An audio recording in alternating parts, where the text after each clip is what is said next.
देवघर में कांवड़ यात्रा के दौरान बड़ा सड़क हादसा, कांवड़ियों से भरी बस ट्रक से टकराई। 18 कांवड़ियों की मौत। सांसद निशिकांत दुबे ने सोशल मीडिया पर जानकारी दी। सड़क हादसे में बस में सवार 23 कांवड़िए घायल भी हुए हैं। सभी घायलों को देवघर के सदर अस्पताल में भर्ती किया गया है। हिमाचल में मंडी में भारी बारिश और लैंडस्लाइड का कहर, 2 लोगों की मौत, 2 लोग लापता। मंडी जिला अस्पताल के पास लैंडस्लाइड के बाद बरसाती नाले में उफान, पानी के साथ मलबा रिहायशी इलाके में घुसा। कई मकानों की पहली मंजिल मलबे से भरी। मकानों की निचली मंजिल में मौजूद कई लोग मलबे में फंसे। स्थानीय लोगों ने रेस्क्यू किया। सड़कों पर खड़ी गाड़ियों को भी नुकसान पहुंचा। मंडी की जेल रोड के पास कई गाड़ियां मलबे में फंसी। पुलिस की टीम मलबे को हटाने के काम में लगी है। मंडी के धर्मपुर में भी बादल फटने से मची तबाही। कई सड़कें तबाह हुई, कई मकानों को भी नुकसान पहुंचा। ऑपरेशन सिंदूर पर लोकसभा में आज भी जारी रहेगी चर्चा। पीएम मोदी आज शाम को 6 बजे ऑपरेशन सिंदूर पर सदन को कर सकते हैं संबोधित।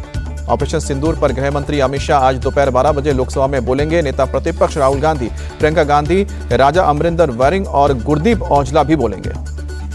राज्यसभा में भी आज होगी ऑपरेशन सिंदूर पर चर्चा। रक्षा मंत्री राजनाथ सिंह और विदेश मंत्री जयशंकर चर्चा में शामिल होंगे। राज्यसभा में चर्चा के लिए 16 घंटे का वक्त तय हुआ है। एआईएमआईएम चीफ असदुद्दीन ओवैसी ने ऑपरेशन सिंदूर के दौरान सेना के शौर्य पर जताया गर्व। सरकार से पूछा, पहलगाम में कायराना हमला करने वाले आतंकवादियों ने कैसे की घुसपैठ। ओवैसी का केंद्र सरकार से सवाल। सरकार ने कहा, पानी और खून एक साथ नहीं बह सकते हैं। पाकिस्तान के साथ ट्रेड नहीं, फिर क्रिकेट मैच क्यों। बीजेपी के सांसद अनुराग ठाकुर ने राहुल गांधी और कांग्रेस पर बोला हमला। राहुल को पाकिस्तान का पोस्टर बॉय बताया। कहा कि राहुल एलओपी नहीं एलओबी यानी कि लीडर ऑफ अपोजिंग भारत बन गए हैं। अनुराग ठाकुर ने पाकिस्तान पर साधा निशाना। कहा कि अब भारत पाकिस्तान को डॉजियर नहीं देगा बल्कि डोज देगा। यह नया भारत है, सबूत नहीं, आतंकियों के आकाओं को ताबूत भेजेगा। एनसीपी शरद गुट की सांसद सुप्रिया सुले ने पीएम मोदी की तारीफ की। कहा कि दुनिया में देश का पक्ष रखने के लिए जिस तरह उन्होंने विपक्षी सांसदों पर भरोसा जताया है, ये उनका विपक्ष के प्रति विश्वास और बड़प्पन दोनों था। लोकसभा में विदेश मंत्री के संबोधन के दौरान विपक्ष के हंगामे पर भड़के गृह मंत्री अमित शाह। कहा कि विपक्ष को भारत के विदेश मंत्री पर नहीं, दूसरे देशों पर भरोसा है। विपक्ष जहां से 20 साल तक वहीं रहेगा। सीजफायर पर विदेश मंत्री जयशंकर का संसद में जवाब। कहा कि पीएम मोदी और ट्रंप के बीच कोई बातचीत नहीं हुई। पाकिस्तान की पहल पर हुआ युद्ध विराम। भारत ने किसी भी देश की मध्यस्थता को स्वीकार नहीं किया। ऑपरेशन सिंदूर पर रक्षा मंत्री राजनाथ सिंह बोले, अब हमने सुदर्शन चक्र उठा लिया है। शांति के लिए हम हाथ मिलाना जानते हैं, तो धोखा मिलने पर हाथ उखाड़ना भी। रक्षा मंत्री राजनाथ सिंह का विपक्ष पर अटैक। कहा कि ये पूछते हैं हमारे कितने जेट गिरे, ये नहीं पूछते कि हमने कितने मार गिराए। राजनाथ सिंह ने कहा कि ऑपरेशन सिंदूर अभी खत्म नहीं हुआ है, बस रुका है। पाकिस्तान ने फिर कोई हिमाकत की तो कार्रवाई करेंगे। कांग्रेस के सांसद गौरव गोगोई ने उठाया सवाल। कहा कि 21 टारगेट चुने गए तो 9 पर ही हमले क्यों, आतंकी कैसे घुसे, ये बताए सरकार।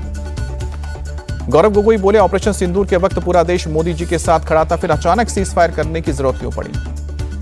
केंद्रीय मंत्री ललन सिंह ने ऑपरेशन सिंदूर पर विपक्ष को दिया करारा जवाब। कहा कि कांग्रेस पूछ रही है कि पहलगाम में आतंकी कैसे आए, लेकिन यही नहीं बताती कि मुंबई में आतंकवादी कैसे पहुंच पाए। एलजेपी रामविलास पासवान की सांसद शांभवी चौधरी ने कहा कि इतिहास में ऑपरेशन सिंदूर को स्वर्ण अक्षरों में लिखा जाएगा। यह नया भारत मोमबत्ती नहीं, आतंकियों की चिला जताता है। जम्मू कश्मीर के दाचीगाम नेशनल पार्क के पास सुरक्षा बल और आतंकियों के बीच मुठभेड़ जारी। ऑपरेशन महादेव के तहत सुरक्षा बलों ने 3 आतंकियों को मार गिराया। सुरक्षा बलों ने मारे गए आतंकवादियों की पहचान की है। सेना आज प्रेस कॉन्फ्रेंस करके देगी जानकारी। सूत्रों के मुताबिक पहलगाम हमले का एक आतंकवादी इसमें मारा गया है। नेशनल हेराल्ड से जुड़े मामले में आज राहुल गांधी और सोनिया गांधी सहित 7 लोगों पर राउज एवेन्यू कोर्ट का अहम फैसला आएगा। ईडी की चार्जशीट पर संज्ञान लेने पर अदालत सुनाएगी फैसला। सभी पक्षों की दलील सुनने के बाद कोर्ट ने सुरक्षित रखा था फैसला। चार्जशीट पर कोर्ट के संज्ञान लेने पर राहुल और सोनिया सहित 7 लोगों को जारी हो सकता है समन। यूपी में 23 आईएएस ऑफिसर का किया गया ट्रांसफर। गौतम बुद्ध नगर, गाजियाबाद, गोंडा, गोरखपुर, प्रयागराज, कासगंज, कानपुर देहात, ललितपुर और मिर्जापुर के डीएम बदले गए हैं। अयोध्या में कमिश्नर का तबादला।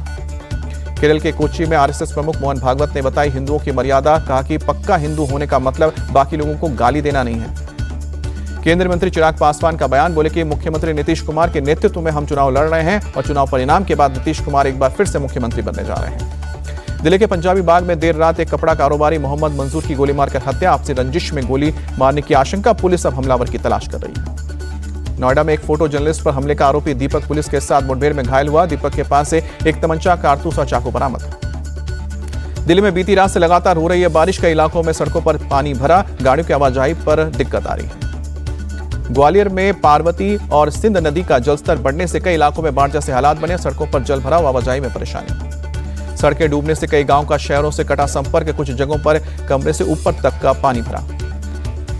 अहमदाबाद में भारी बारिश से जनजीवन बेहाल, ओडव निकोल रिंग रोड पर जो बजल भरा हुआ। जयपुर में बीती शाम हुई भारी बारिश, सड़कों पर सैलाब जैसा नजारा दिखा। अंबाला में राज्य स्तरीय तीज महोत्सव का आयोजन किया गया, मुख्यमंत्री नायब सिंह सैनी ने शिरकत की। न्यूयॉर्क की एक इमारत में एक पुलिस ऑफिसर सहित 2 लोगों को मारी गई गोली, पुलिस ने इमारत को खाली करवाया, हमलावर की तलाश। अमेरिका के नेवाडा में रेनो के एक कसीनो के बाहर फायरिंग, एक बंदूकधारी ने कई लोगों को गोली मारी, पुलिस हमलावर को अब हिरासत में लेकर पूछताछ कर रही है। अमेरिका के मिशिगन में वॉलमार्ट में चाकूबाजी करके 11 दुकानदारों को घायल करने वाले शख्स का वीडियो आया सामने, मौके पर मौजूद लोगों ने आरोपी को पकड़ने की कोशिश की। चीन की राजधानी बीजिंग में भारी बारिश और बाढ़ ने मचाई तबाही, अब तक 30 लोगों की मौत की खबर। बुल्गारिया के सिलिवॉन में भड़की जंगल की आग, तेज हवा के चलते और गर्म मौसम की वजह से रिहायशी इलाकों में भी आग फैली, जंगल से सटे कई गांवों में तबाही मची। भारत की Divya Deshmukh FIDE women's world chess tournament की बनी नई चैंपियन। 19 साल की दिव्या ने हमवतन खिलाड़ी कोनेरू हम्पी को ट्राईब्रेक में शिकस्त दी।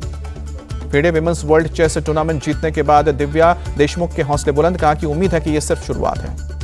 पीएम मोदी ने विश्व चैंपियन दिव्या देशमुख को जीत की शुभकामनाएं दी, कहा कि उत्कृष्ट भारतीय शतरंज खिलाड़ी का ऐतिहासिक फाइनल। महाराष्ट्र के सीएम देवेंद्र फडणवीस ने दिव्या देशमुख से वीडियो कॉल पर बात की। सीएम ने दिव्या को जीत की बधाई देते हुए कहा कि इस शहर और राज्य के लोगों के लिए गर्व का क्षण है। Hyundai इंडिया कुचूर वीक 2025 के छठे दिन दिखा जयंती रेड्डी और रोहित बल का कलेक्शन। ऑफ व्हाइट नक्काशीदार साड़ी में फिल्म एक्ट्रेस जानवी कपूर रही जयंती रेड्डी की शो स्टॉपर। फैशन वीक के छठे दिन का दूसरा शो फैशन डिजाइनर रोहित बाल का रहा। Show stopper film star Arjun Rampal ने ब्लैक कलर की फ्लोरल प्रिंट्स वाली शेरवानी में सबका दिल जीता।